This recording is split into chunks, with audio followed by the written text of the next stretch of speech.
Douglas Murray is soon to be here in Australia. You're in for a treat. Well, unless the campaign to cancel his appearance at the Enmore Theatre is successful. Now, for those who are not familiar, this campaign is based on these grounds: that Douglas Murray foments anti-immigration, Islamophobia, anti-black, European civilizational moral panics.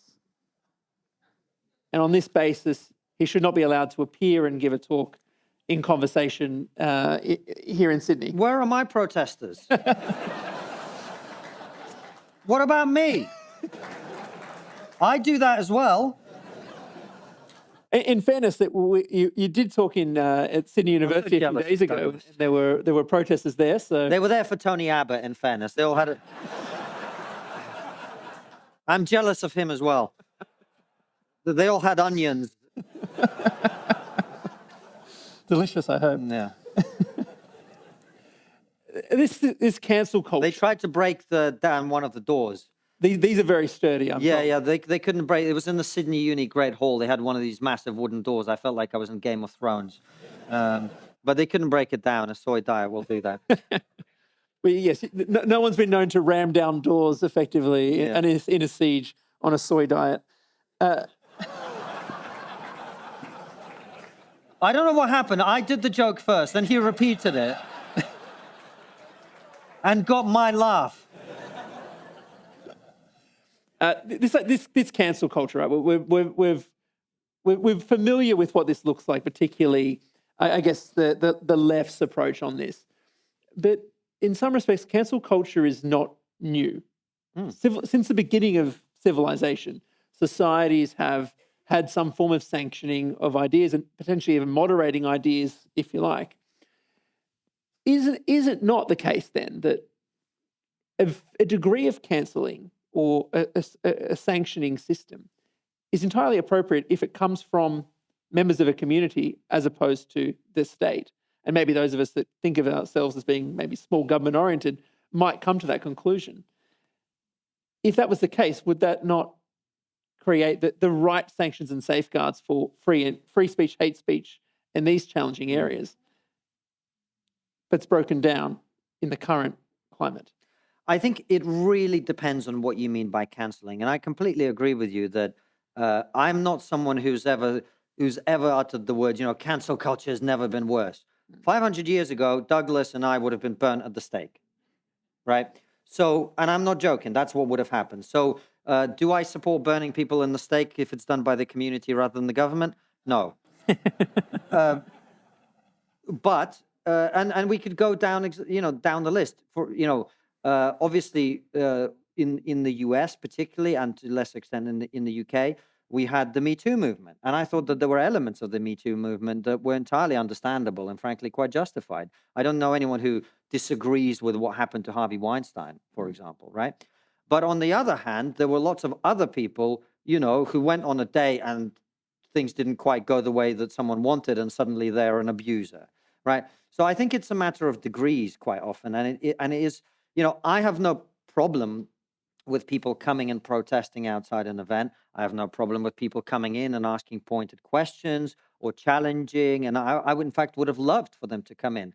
But shouting people down, trying to get people to lose jobs because they said something you don't agree with, that is, to me, not a way of conducting these conversations. If you do not agree with Douglas Murray, the best thing you can possibly do is make a better argument than Douglas Murray. That's what you do. And if you do that, by the way, in our society now, you're going to be rewarded with a huge platform and lots of money and lots of attention. The problem is no one seems to be able to do that. And it tells you something about the strength of their argument. So to me, come along. If you don't agree with me, come along, explain to me why I'm wrong. And my wife does it all the time. To societies that have not done this very well.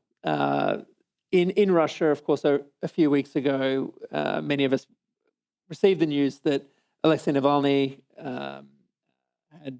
had passed away, possibly murdered, in Russian prison. What does that mean for the future of, in your view, the debate, discourse in Russia and its struggles with democracy? And I don't remember the last time Russia struggled with democracy. It's been a long time. Look, I mean, seriously, Russia never had a democracy, ever, in 12 centuries. In 1991, we had a brief window, and even then, there was not a single democratic transition of power. Boris Yeltsin handed power over to Vladimir Putin. Vladimir Putin has been in power for 25 years. I don't understand why people in the West keep talking about democracy in Russia. There is no democracy in Russia. I'm not sure the Russian people would want democracy if it was offered to them. Maybe they would, maybe they wouldn't. That wouldn't be my experience. That wouldn't. I don't think, looking at history, that's what you'd conclude. And the sad death of Alexei Navalny, who you know, you can agree or disagree with some things he said, but he was a brave man and a principled man. I don't think it says anything very much about the future of Russia, other than the fact that Vladimir Putin is now even more firmly in control of the country.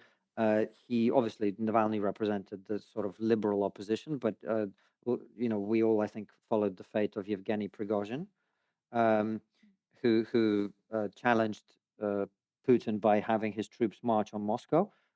He decided to withdraw and mysteriously perished in an accident 2 days later. Igor Girkin-Strelkov, he was one of the people who orchestrated the uprising in the east of Ukraine in 2014. He is now in prison for criticizing Vladimir Putin from a more nationalistic perspective, saying Putin's too weak on Ukraine. And so Vladimir Putin has consolidated power. And I imagine he's going to hold on to it until he can't any longer. Barry Weiss quite cleverly, succinctly described the current moment as being sense-making.